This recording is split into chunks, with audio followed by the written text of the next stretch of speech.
Our last person to present is DianaWatts, and she is a media buyer at Palette Media, and I'll let you explain what that's all about and your path. Thank you for being here. Yeah. Well, I'm going to explain mostly just a little bit about media and advertising, and I'm actually a buyer. I'm not a salesperson, but I work with salespeople and I work with marketing departments at our clients.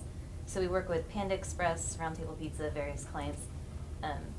And we're just kind of a middleman that is designed to be knowledgeable about advertising and maximizing your efficiency and getting your message out there.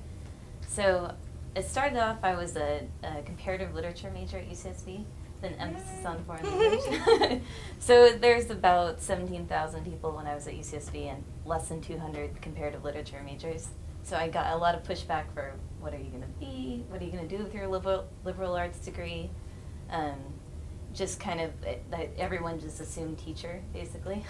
I think if you're a female English major of any sort, you probably get that. But I went to Spain for a semester, and so with the foreign language emphasis, I got a job at Univision in Chico. And so with the television background, I worked with this agency, Palette in Santa Barbara, which of course I was more than happy to move back to. So I emailed them and explained what, on paper, just how organized they were, and compared to other media agencies, they really were heads and shoulders above the rest. And just that little compliment really got me an interview, and mostly they could also call their contact at the station and get a reference right away, so that was helpful. But I've been there almost 5 years now. I don't normally have to do public speaking, obviously. Everything is kind of mostly on the phone. We meet with clients. We do events, or since we're working with television stations, we're taking our clients to the Laker game, or taking Roundtable to the Giants game, or various kind of team building activities. So it's a fun job, has fun perks as well. But yeah, that's mostly it. I would have never guessed.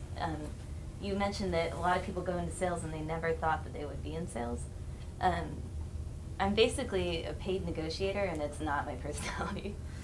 I never suspected that I would be in this position, but I am good at math, and I can, it's basically a giant puzzle when you're negotiating cost per points and Nielsen ratings and how, you know, the viewership on certain TV programs, and it really becomes very technical.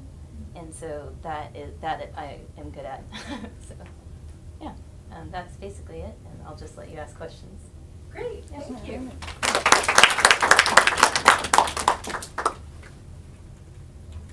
That's great, thank you. I really appreciate you giving your perspective on your job, and you're newly in the workforce. So, yeah, actually, both of you guys have. Actually, there was one thing I was going to mention about that also. Actually, how I got on with Fox and Univision, my initial job at the TV station was with a temp agency. And I worked 2 other temp jobs, one for a labor union and for the trash company, actually, because you took a typing test, and then and having a college degree, they immediately put you into office environments. And so I got into this very niche industry where if you know anything about media, it's so small that you can really go anywhere. And that was just really a random way to get in. It wasn't through connections or... Oh, that's a really great point. I think that sometimes, I know this has been true for me because I had an international job, and I really wanted to have an international job, but I had no idea about that world. But once you kind of scratch the surface, and once you make your first foray into it, you realize how small all of these worlds are. So I really encourage you to kind of do whatever it takes to break that first barrier, because once that's down, you're like, oh, okay, media jobs, they're no big mystery, or the international nonprofit world. Now I know everybody in it, you know. So I have a